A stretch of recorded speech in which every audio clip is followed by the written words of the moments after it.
म आज तपाईहरुको ध्यान रोमीको पत्र 9 अध्याय 1 देखि 13 बाट खिच्न चाहन्छु। रोमी 9 अध्याय 1 देखि 13 पद। मलाई विश्वास छ तपाईले पाइसक्नु भएको छ, मसँगै पढ्न सक्नुहुन्छ। रोमी 9 अध्याय 1 देखि 13 पद। म ख्रीष्टमा साँचो बोलिरहेछु, मैले ढाँटेको छैन।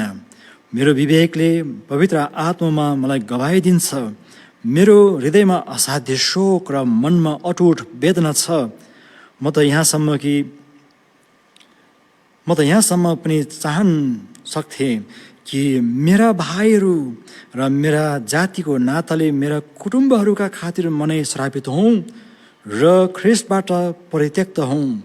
तिनीहरू इस्राएलीहरू हुन् अनि पुत्र हुने अधिकार, महिमाको दर्शन, करार, व्यवस्थाको प्रदान, मन्दिरको आराधना र प्रतिज्ञाहरू तिनीहरूका आफ्नै हुन्।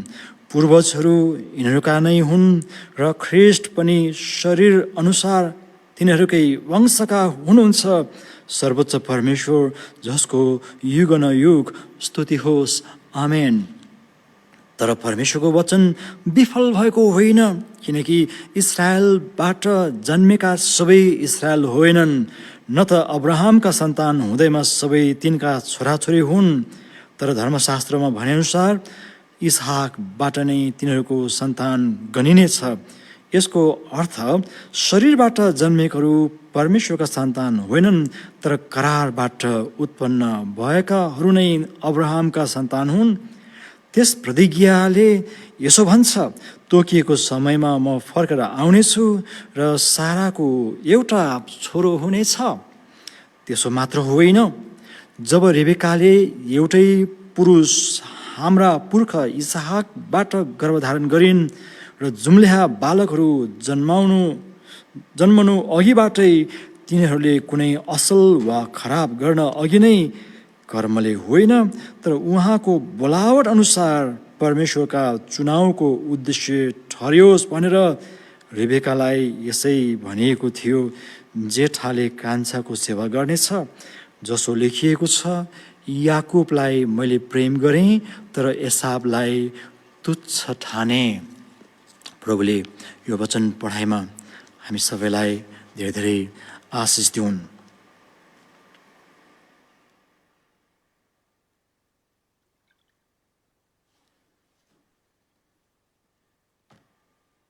परमेश्वरले हामीलाई दिनुभएका प्रतिज्ञाहरूमा हेरफेर कहिले पनि हुँदैन।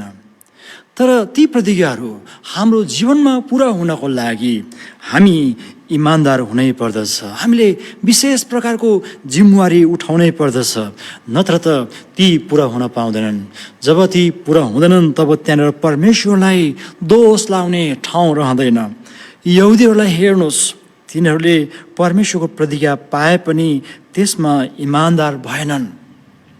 तिनीहरूको बीचमा येशू आउनु हुँदा पनि विश्वास गर्न नसक्नुमा कारण यही नै हो। परमेश्वरको प्रतिज्ञा प्रति तिनीहरू विश्वास त भएनन् र तिनीहरूको त्यो अविश्वास भन्ने हो भने अहिलेसम्म पनि कायमै छ।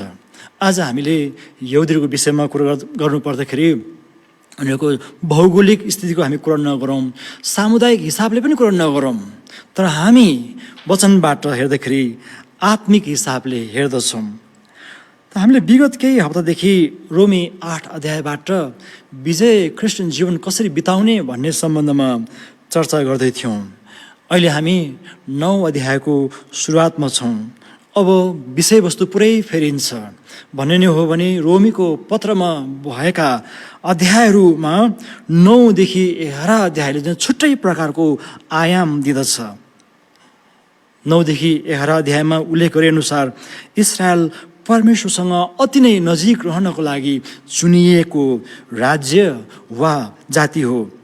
संसारमा यति धेरै कृपा पाएका अरू कुनै राज्य वा जाति छैन। तपाईँले इतिहास पढ्दा पनि थाहा पाउनुहुन्छ। यति धेरै मौका पाइकन पनि यिनीहरू परमेश्वरदेखि टाढा भए। अहिले येशूमाथि गरिएको विश्वासद्वारा हामी आफै नयाँ इस्राएल हौँ।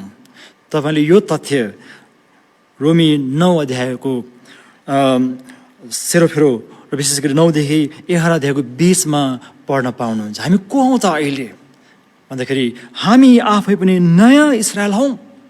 हामी नयाँ इस्राएल हौँ भने पुरानो इस्राएलले गरेको गल्तीबाट कस्तो प्रकारको पाठ सिक्ने त भन्ने कुरो आजको वचनमा हामी केन्द्रित भएर हेर्न गएको छौँ। हामी यो खण्डलाई विस्तार गर्न जानेछौँ। कता कता यो खण्ड निकै गाह्रो पनि लाग्यो, सुरुमा पढ्दाखेरि अलि कठिन पनि लाग्यो, किनकि 12-13 पदलाई अझै हेर्ने हो भने त्यहाँ धेरै प्रश्न उठाउन सकिने कुरोहरू छन्। तर हामीले बाइबललाई मेलैसँग पढ्नुपर्ने हुन्छ। यो 9 अध्यायको सुरुको भागलाई बुझ्नको लागि तपाईँले 11 अध्यायसम्म पुरै एकैचोटि पढ्नुपर्ने हुन्छ। त आज हामी पहिलो कुरा हेर्दछौँ, चुनिएकाहरू इमान्दार हुनुपर्दछ। 1 देखि 5 पदलाई सँगसँगै राखेर हेर्नेछौँ। यहुदीहरू चुनिएका जाति हुन् वा राज्य पनि भन्न सक्छौँ। तिनीहरूको विशेषताबारे जति धेरै चर्चा गरे पनि कमै हुन्छ। पावलले यहाँ तिनीहरूको विशेषताबारे 4 देखि 5 पदमा चर्चा गरेका छन्। जम्मा 8वटा विशेषताहरू उनले बताएका छन्। पहिलो विशेषता रहेछन्, त्यहाँ लेखिएको छ तिनीहरू चाहिँ इस्राएलीहरू हुन्। इस्राएलीहरू हुन् भन्नुको अर्थ छुट्टै पहिचान भएको चुनिएको जाति वा राज्य भनेर चाहिँ बुझ्नु पर्दछ। संसारमा यिनीहरूको नाम त्यतिकै पनि ठुलो छ, किनकि यो राज्य परमेश्वर आफैले नै दिनुभएको हो। वर्तमान जुन सङ्कट छ इस्राएलमा अहिले, त्यसमा पनि यही कुरो जोडिएको छ। परमेश्वरले हामीलाई दिनुभएको राज्य हो। यहुदीहरूको दोस्रो विशेषताको कुरा गर्नुहुन्छ भने उनीहरूले पुत्र हुने अधिकार पाएका थिए। त्यसो त तपाईँले प्रस्थान 4 अध्यायको 22 पदमा पढ्न पाउनुहुन्छ। एउटा यस्तो प्रसङ्ग छ जहाँ परमेश्वरले इस्राएललाई मेरो जेठो छोरो भन्नुभएको छ, अथवा परमेश्वरको पुत्र भन्ने दर्जा चाहिँ पहिला राजाहरूले लिने गर्दथे वा राजाहरूलाई दिँदथ्यो। तर तपाईँ देख्दै हुनुहुन्छ इस्राएललाई परमेश्वरले मेरो छोरो वा पुत्र भन्दै हुनुहुन्छ। तेस्रो विशेषता पनि यहाँ पावलले उल्लेख गर्दछन्। इस्राएलले परमेश्वरको महिमाको दर्शन पाएका रहेछन्। परमेश्वरको महिमा प्राप्त गर्ने जातिहरू हुन् यिनीहरू। चौथो विशेषता चाहिँ परमेश्वरसँग करार बाँधिएको। 5औं विशेषताको कुरा गर्नुहुन्छ भने यी चाहिँ व्यवस्था दिएका जातिहरू हुन्। परमेश्वरले आफ्नो व्यवस्था यहुदीहरूलाई दिनुभयो। व्यवस्था भन्नाले खालि यो गर वा त्यो नगर भन्ने एउटा नियम मात्र होइनन्। व्यवस्थाभित्र धेरै कुरा छन्। व्यवस्थाको माध्यमबाट परमेश्वरले आफ्नो योजना इस्राएलहरूलाई प्रकट गर्नुभयो। त्यसमा सृष्टिदेखि येशू ख्रीष्टसम्मका प्रतिज्ञाहरू समेटिएका छन्। यहुदीहरूको अर्को विशेषता हो, त्यो चाहिँ तिनीहरूलाई व्यवस्था मात्र होइन, मन्दिर पनि दिइयो। मन्दिर खालि सुन्दर भवन मात्र होइन, परमेश्वरको उपस्थिति हुने ठाउँ हो। परमेश्वरलाई आम्ने सामने भेट्ने ठाउँ हो। र मन्दिर बसालिएपछि परमेश्वरको महिमा संसारमा ओर्लिएको घटना हामी सोलोमनको मन्दिर उद्घाटन गर्ने बेलामा त्यो भएको घटनालाई पढ्दछौँ। त व्यवस्थित आराधना गर्ने तरिका यहुदीहरूलाई दिइएको थियो। मन्दिर राजनीतिक हिसाबले पनि बडो महत्त्वपूर्ण ठाउँ थियो। आर्थिक हिसाबले पनि त्यो एक प्रकारले भण्डार जस्तो थियो। त्यस्तो व्यवस्था परमेश्वरले दिनुभयो। 7औं विशेषता यहाँ पावलले उल्लेख गर्दछन्, त्यो सारा प्रतिज्ञा तिनीहरूलाई नै दिइयो जुन येशूमा पुरा भए। प्रतिज्ञाका सन्तान भनेर यहुदीहरूले आफैलाई गर्व गर्दथे। अब 8औं विशेषता 5 पदमा पावलले यसरी बताउँछन्, पूर्वजहरू पनि यिनीहरूका हुन्, अर्थात् यिनीहरूसँग अब्राहम, इसहाक, याकुब, मोशा, दाउद जस्ता पुर्खाहरू थिए। तिनीहरूको नाम लिने बित्तिकै यहुदीहरूको मगजमा, हृदयमा एक प्रकारको त्यो आदरको भाव उब्जन्थ्यो र तिनीहरू गर्वले फुल्दथे। यी 8वटा विशेषताहरूलाई हेर्दाखेरि जताततै यहुदीहरू मात्रै देखिन्छ, संसार नै उनीहरूको जस्तो देखिन्छ। ख्रीष्ट येशू आफै पनि प्रतिज्ञा गरे अनुसार यहुदीहरूको समुदायबाट आउनुभयो। यहाँ हामीले बिर्सन नहुने कुरो, येशू यहुदी हुनु भए तापनि उहाँलाई यहुदीहरूको परमेश्वर भनिएको छैन। बरु 5 पद एकचोटि हेर्नुहोस् त, सर्वोच्च परमेश्वर, सारा संसारका सर्वोच्च परमेश्वर जो सदाकाल स्तुतिको योग्य हुनुहुन्छ। पावल आफै पनि यहुदीहरूप्रति गर्व गर्दछन्, परमेश्वरलाई धन्यवाद दिँदछन्, किनकि सारा जगतको मुक्ति यिनीहरूबाटै आउने गरी परमेश्वरले योजना मिलाउनु भएको थियो। यो परमेश्वरको छनौट हो, उहाँको योजना हो। आजको युगमा आएर हामीले पनि भन्नुपर्ने हुन्छ, यहुदीहरूबाट हामीले धेरै कुरा पाएका छौँ। यहाँसम्म सुन्दाखेरि मैले तपाईँको सामु यहुदीहरूको बखान गर्दै, उनीहरूको चाहिँ प्रशंसा गर्दै छु भन्ने लाग्न सक्छ। उहाँ पावलले यहाँनिर चाहिँ यहुदीहरूको बखान गर्दैछन्, एकदमै प्रशंसा गर्दैछन् भन्ने लाग्न सक्छ। तर यहाँ अचम्मको कुरो तपाईँले देख्नुहुन्छ कि यहुदी जातिहरू सुरुदेखि नै परमेश्वरको विरुद्धमा उठिरहे, येशूको विरुद्धमा उठिरहे, यहाँसम्म कि उहाँलाई त तिनीहरूले क्रुसमै टाँगे। त्यति मात्र होइन, सुरुमा ख्रिस्टियनलाई सताउने पनि यहुदीहरू नै हुन्।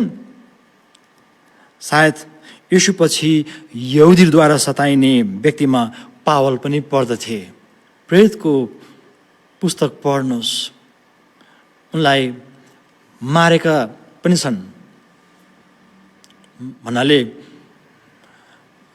मर्यो भनेर छाडिदिएको थियो। पछि पावल होसमा आएको घटना पढ्दछौँ। त परमेश्वरको प्रतिज्ञामा रमाउन नसक्ने यो जातिप्रति पावलको घृणा छैन, कुनै प्रकारको रिस छैन।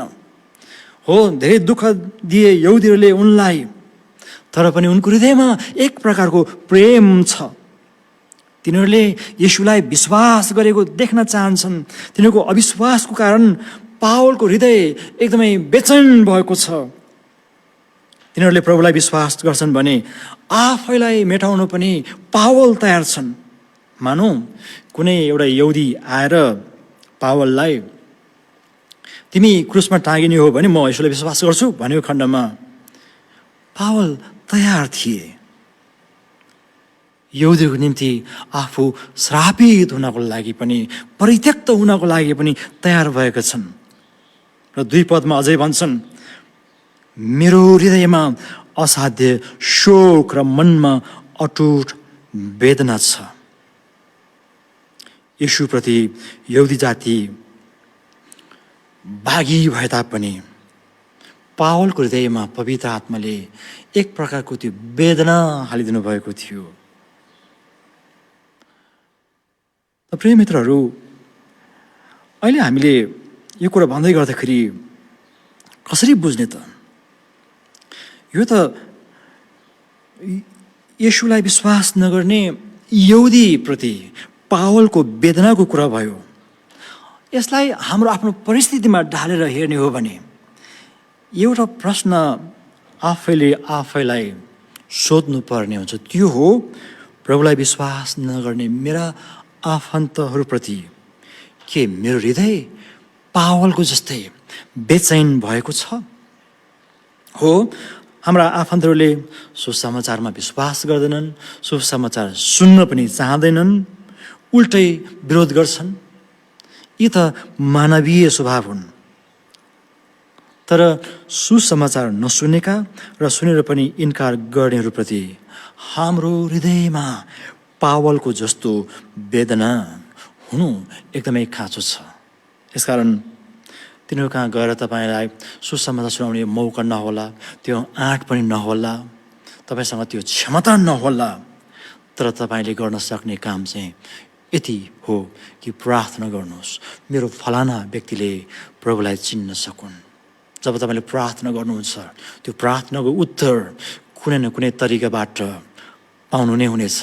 तपाईँले सुसमाचार सुनाउन नसक्नु होला रे, तर कुनै तपाईँले नचिनेको व्यक्ति गएर सुसमाचार सुनाएर तपाईँको आफन्तलाई प्रभुमा ल्याउने सम्भावना, त्यसो ढोका खोल्नेछ। त्यस्ता घटनाहरू हाम्रै परिवारमा पनि धेरै घटेका छन्। केवल तपाईँको हृदयमा विश्वास नगर्ने प्रति पावलको जस्तै वेदना हुनु आवश्यक छ। दोस्रो महत्त्वपूर्ण कुरो, नयाँ गरी जन्मनु आवश्यक छ। यही कुरो यहुदीहरूको जीवनमा थिएन हो। उनीहरूसँग थुप्रै विशेषताहरू थिए। प्रतिज्ञा पाएर पनि तिनीहरूले ख्रीष्ट येशूलाई स्वीकार्न नसक्नुमा कारण यही हो कि दोस्रो जन्ममा उनीहरू प्रवेश गर्न सकेका थिएनन्। अब येशू ख्रीष्टलाई विश्वास गर्न नसकेको अवस्थालाई अहिले हामीले कसरी बुझ्ने त? पावलकै दृष्टिकोण लगाएर हामीले बुझ्नुपर्ने हुन्छ। अब उनीहरूले विश्वास गरेनन् भन्दैमा के? परमेश्वरको प्रतिज्ञा जुन धेरै पहिला दिइएको थियो, त्यो प्रतिज्ञाले फेल खाएको हो त? त्यो पनि होइन। परमेश्वर जुन वचन बोल्नु भएको थियो यहुदीहरूको विषयमा, के त्यो वचनले पनि फेल खाएको हो? त्यो पनि होइन। दिइएको प्रतिज्ञा हाम्रो जीवनमा पुरा नहुँदाखेरि हामीले आफैतिर नै फर्केर हेर्नुपर्ने हुन्छ। त्यसमा परमेश्वरलाई दोष दिने ठाउँ रहँदैन, परमेश्वरको वचनमा वा प्रतिज्ञामा शङ्का गर्ने कुरा पनि रहँदैन। बरु जन्मेका सबै इस्रायल होइनन्, अनि अब्राहमबाट जन्मेका पनि सबै सन्तान होइनन्। म एकछिनपछि त्यही गर्ने थियो। मैले परमेश्वरबाट सुनेको सत्य तिमीहरूलाई भनेको छु, तर अहिले तिमीहरू मलाई मार्न खोज्दैछौ। अब्राहमले यस्तो काम गरेनन्। खालि येशू ख्रीष्टको अगाडि ठिक्क पार्नको लागि मात्रै यहुदीहरूले हामी त अब्राहमको सन्तान हौ भनेर दाबी गरेका थिए। अब्राहमको सन्तान हुनको लागि यहुदीहरूले येशूलाई विश्वास गर्नु पर्थ्यो। तर तपाईँ देख्दै हुनुहुन्छ, उल्टै उहाँलाई मार्न खोजी। यूहन्ना 8 अध्यायको सन्दर्भलाई लिने हो भने, र अन्तमा त मारेरै छाडे। त जन्मको आधारमा यहुदीहरूले घमण्ड गरे तापनि वास्तविकता चाहिँ यो हो कि इस्रायलमा जन्मदैमा इस्रायलका होइनन् वा हुँदैनन्, र अब्राहमको घरानामा जन्मिए भन्दैमा अब्राहमको सन्तानमा गनिँदैनन्। कस्तो प्रकारको वाक्य हो? वास्तवमा मुक्तिको सम्बन्धमा पावलले यो कुरालाई बुझाउँदैछन्। यो मुक्तिको सम्बन्धमा यो कुरा लागू हुन्छ। यसलाई प्रश्नसँग बुझ्नको लागि इस्माएललाई हेर्नुहोस्। इस्माएल अब्राहमका सन्तान हुन्। उनको कुरा गर्नुहुन्छ भने इसहाकभन्दा 13 वर्ष अगाडि जन्मिएका थिए, तर पनि प्रतिज्ञाको सन्तान गनिएनन्। किन गनिएनन्? आखिर अब्राहमकै छोरा हुन्, अब्राहमकै सन्तान हुन्। त्यसमाथि पनि तपाईँले घट्न पर्नुहोस्। उत्पत्ति 16, 17, 18 अध्यायमा उनलाई चाहिँ छोरा चाहिएको थियो। छोरा दिन्छु पनि भन्नुभएको थियो प्रभुले। अनि पर्खदा केही नभएपछि इस्माइल जन्माउन हतार भयो। अनि परमेश्वरले यसैबाट नै काम चलाउनु हुन्छ कि भन्ने सोच पनि कता कता देख्न पाइन्छ। त्यो चाहिँ मानवीय सोच हो। कुनै प्रकारको हेरफेर हुँदैन थियो। वास्तवमा पावलले यहाँनिर शारीरिक जन्मबाट आत्मिक जन्मको कुरातिर हामीलाई बुझाउने प्रयास गर्दैछन्। भन्दछन् शरीरबाट जन्मेकोहरू परमेश्वरका सन्तान होइनन्। याद गर्नुहोस्, मुक्तिको सम्बन्धमा यो कुरो भन्दैछन्। यी त शारीरिक इच्छाअनुसार जन्मिएकोहरू हुन्। प्रतिज्ञा मानिसले चाहेको बेला होइन, परमेश्वरले आफ्नो समयमा आफ्नो तरिकाले पुरा गर्नुहुन्छ। प्रतिज्ञा पुरा गर्नुहुनेले 90 वर्ष पुगेकी सारालाई पनि आमा बनाउन सक्नुहुन्छ। किनकि उहाँले प्रतिज्ञा पुरा गर्ने बेलामा मानिसले सोचेको भन्दा फरक ढङ्गले काम गर्नुहुन्छ। अब यहुदीको अवस्था हेर्नुहुन्छ भने पावलले भने जस्तै कता कता यिनीहरू चाहिँ इस्माइल जस्तै भएका थिए। जन्म त पहिले नै जन्मेका हुन्। अरू जातिले भन्दा परमेश्वरको प्रतिज्ञा तिनीहरूले पहिला पाएका हुन्। परमेश्वरबाट प्रतिज्ञा पाउनेहरूमा यिनीहरू नै हुन्, पहिलो हुन्। तर प्रतिज्ञालाई पछ्याउन सकेनन्। त्यस्ता जातिप्रति पावलको हृदय पुरै भरिएको छ, वेदनाले भरिएको छ। तिनीहरूले प्रभुलाई विश्वास गरेको चाहन्छन्। तिनीहरूले ख्रीष्ट येशूमा नयाँ जन्म पाएको, दोस्रो जन्म पाएको देख्न चाहन्छन्। प्रिय मित्रहरू, हामीले यतिखेर बुझ्नुपर्ने बडो महत्त्वपूर्ण कुरो, शारीरिक जन्मले मात्रै चाहिँ पुग्दैन, दोस्रो पटक पनि जन्मेको हुनुपर्दछ। पहिलो जन्म शारीरिक हो भने दोस्रो जन्म चाहिँ आत्मिक हो। परमेश्वरको राज्यमा प्रवेश गर्नको लागि दोस्रो जन्म अनिवार्य छ। यो विषयमा बाइबलभरि तपाईँले विभिन्न प्रसङ्गमा पढ्न पाउनुहुन्छ। तर म एउटा मात्रै पद यहाँ उल्लेख गर्न चाहन्छु। त्यो हो यूहन्नाको सुसमाचार 3 अध्यायको 4 देखि 6। त्यहाँ निकोदेमस र यीशु ख्रीष्टको बीचमा भएको वार्तालापको केही अंश सुन्नुहोस्। यस्तो लेखिएको छ। निकोदेमसले उहाँलाई भने, मानिस बुढो भएपछि कसरी जन्मन सक्छ र? के त्यो आफ्नी आमाको कोखमा दोस्रो चोटि पसेर जन्मन सक्छ? येशूले जवाफ दिनुभयो, साँच्चै म तिमीलाई भन्दछु, कोही पानी र आत्माद्वारा जन्मेन भने परमेश्वरको राज्यमा पस्न सक्दैन। शरीरबाट जन्मेको शरीर हो र पवित्र आत्माबाट जन्मेको आत्मा हो। कोही पनि जन्मसिद्ध क्रिस्चियन हुँदैन। क्रिस्चियन आमाको कोखबाट कुनै बच्चा जन्मदैमा क्रिस्चियन भएर जन्मदैन।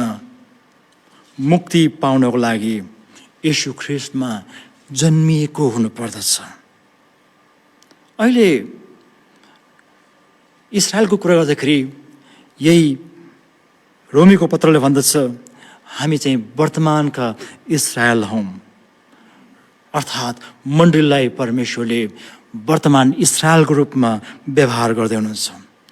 मित्रहरू, हामीलाई पनि उहाँले प्रतिज्ञा दिनुभएको छ। मण्डलीको रूपमा ख्रीष्ट येशूलाई विश्वास गरेको आधारमा हामी पनि प्रतिज्ञाका सन्तान हौँ।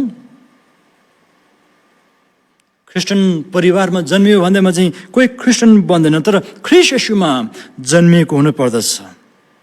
त्यसो हो भने हामीले ख्याल गर्नुपर्ने कुरो, कतै यहुदीको जस्तै हामीमा पनि त्यो भ्रम त छैन, कतै म ख्रीष्टलाई विश्वास गर्ने क्रिस्चियन हुँ भन्दैमा चाहिँ सबै कुरो भइहाल्दैन। यहुदीको समस्या त्यही थियो। हामीले व्यवस्था पालना गरेका छौँ, हामीले परमेश्वरको प्रतिज्ञालाई पाएका छौँ भनेर घमण्ड गर्थे। हो, निश्चय नै व्यवस्था पालना गरेको भरमा पनि तिनीहरूले आशिष पाएका थिए। तर व्यवस्थाभन्दा पनि अझ उत्तम कुराहरू तिनीहरूको जीवनमा परमेश्वरले दिनुभयो, त्यसलाई चाहिँ इन्कार गरे। कतै हामीले पनि ख्रीष्ट येशूद्वारा दिएका प्रतिज्ञाहरूलाई व्यवस्था गरेर हामी सन्तान हुनुको साटो दास त भएका छैनौँ। यो कुरोलाई हामीले वचनबाट एकछिन मनन गर्नुपर्ने हुन्छ। अन्तिम कुरा हामी हेर्दछौँ, त्यो हो 10 देखि 13 पद। यो अलिकति जटिल प्रकारको खण्ड पनि हो।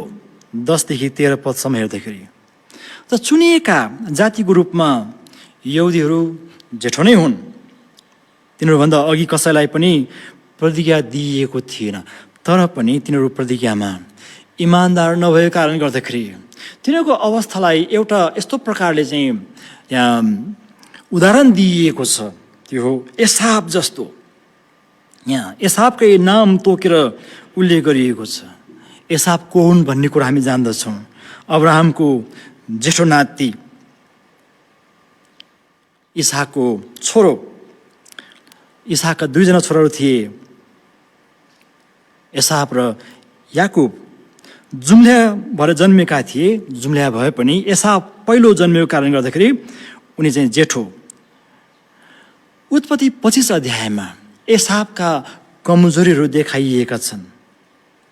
त्यहाँ पढ्दछौँ एसाव सिकारी हुन् र याकुब चाहिँ घरमा बस्ने घरकुरुवा।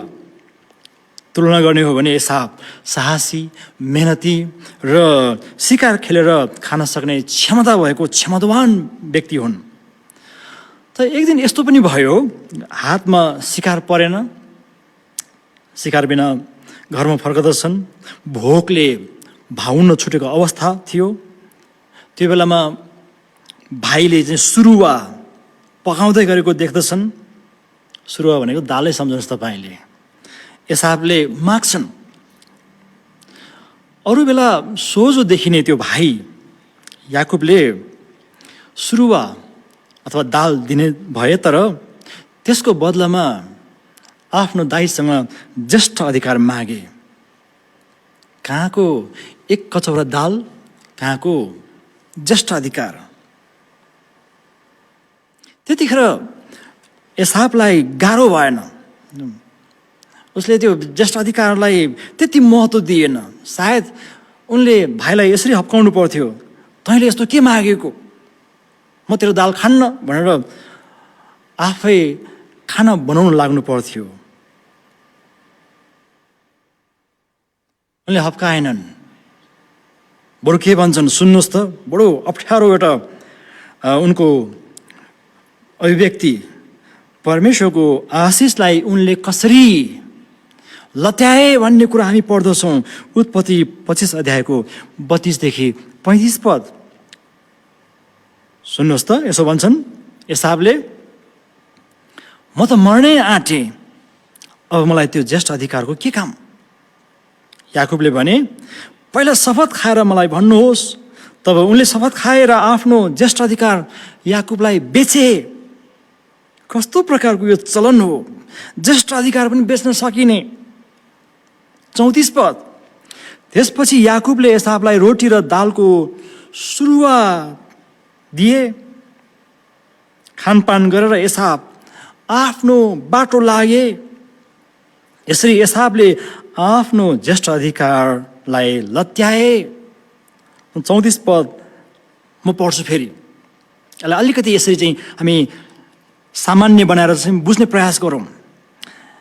याकुबले एसावलाई रोटी र दालको सुरुवा दिए। हातमा दालको कचौरा र रोटी लिएको सम्झनुहोस् तपाईँले। खाए, पिए, त्यसपछि उठेर आफ्नो बाटो लागे। यसरी चाहिँ हामीले व्याख्या गर्नुपर्ने हुन्छ। हेर्नुहोस् त, एसावको अवस्था नेपालीमा एउटा भनाइ छ, इज्जत फाल्नु गुन्द्रुकको झोलमा। यो त इज्जतको कुरा मात्रै होइन, ज्येष्ठ अधिकार नै उनले फालिदिए। अनि एसावले फिर्ता गर्न नमिल्ने गरी शपथ खाएर एक टुक्रो रोटी र एक कचौरा दालको झोलमा ज्येष्ठ अधिकारलाई बेचे। ज्येष्ठ अधिकार यति ठुलो अधिकार थियो, परमेश्वरबाट आएको थियो, त्यसलाई जगेर्ना गर्नु पर्थ्यो, तर उनले गरेनन्। शपथ खाएर बेचेको कारणले गर्दाखेरि फिर्ता पनि लिन सकेनन्।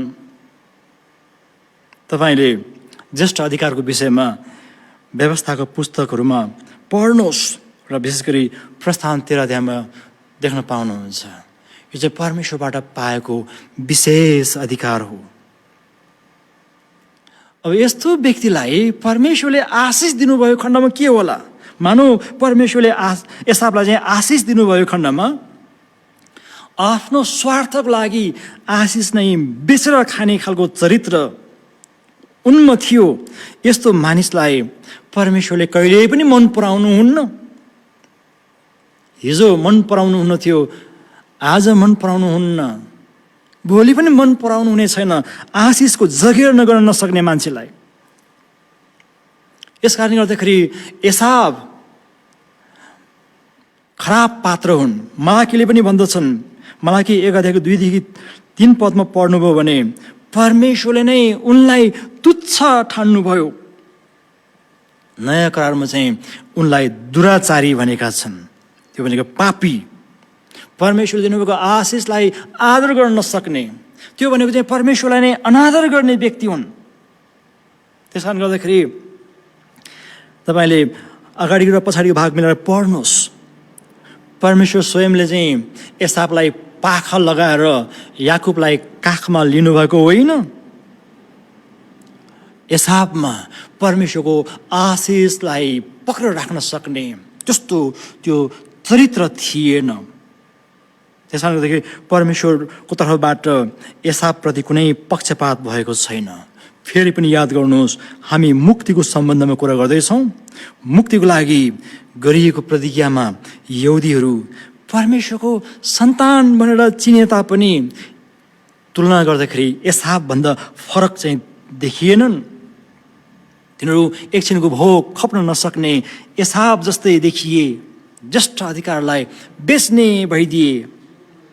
एसावले ज्येष्ठ अधिकार बेचे जस्तै तिनीहरूले पनि आफ्नो त्यो अधिकारलाई दाबी गरेर जिउन सकेनन्। अर्कोतिर तपाईँले याकुबलाई हेर्नुहोस्, आफू कान्छो भएकोमा कता कता उनलाई एक प्रकारको त्यो अप्ठ्यारो अवस्था थियो, बेफाइदा उनलाई थाहा थियो। आशिष पाउनको लागि उनी जहिले पनि लालायित भइरहन्थे, यहाँसम्म कि आशिष पाउनको लागि परमेश्वरको दूतसँग रातभरि लडेको घटनामा हामी पढ्दछौँ। त्यसो त बुवासँग ढाँटेका पनि छन्। ज्येष्ठ र पहिलो जन्मिएको भनेर एसावले त्यहाँ कुनै गर्व गर्ने त्यो अवस्था नै रहेन, उनले गर्व गरेनन्। यहुदीहरूको अवस्था यस्तै नै थियो। उनीहरूले परमेश्वरलाई विश्वास गर्नुपर्नेमा, विशेष गरी ख्रीष्ट येशू मार्फत परमेश्वरलाई विश्वास गर्नुपर्नेमा उहाँलाई त्यागे। हुन त ख्रीष्ट येशूले आफ्नो सेवाकालमा पनि तिनीहरूको विषयमा भन्नुभएको थियो। तिनीहरूको अविश्वास देखेर उहाँले भन्नुभयो, पछिल्लो चाहिँ अघिल्लो हुनेछ र अघिल्लो चाहिँ पछिल्लो हुनेछ। यहुदीहरू अग्रपङ्क्तिमा देखिन्थे, तर मुक्तिको मामिलामा यिनीहरू पछाडि हुनेछन् भनेर उहाँले भन्नुभएको थियो। पावलले पनि यहाँनिर त्यसरी नै देख्दछन्, यिनीहरू धेरै पछि परेका छन्। पछि पर्नुको अर्थ चाहिँ त्यति राम्रो सङ्केत होइन। यो 13 पदलाई लिएर कतिले प्रश्न सोध्ने गर्दछन्, के परमेश्वरले एसावलाई यसरी नै तुच्छ सम्झनु पर्थ्यो र? अलिकति शब्दावलीलाई हामीले ख्याल गर्नुपर्ने हुन्छ।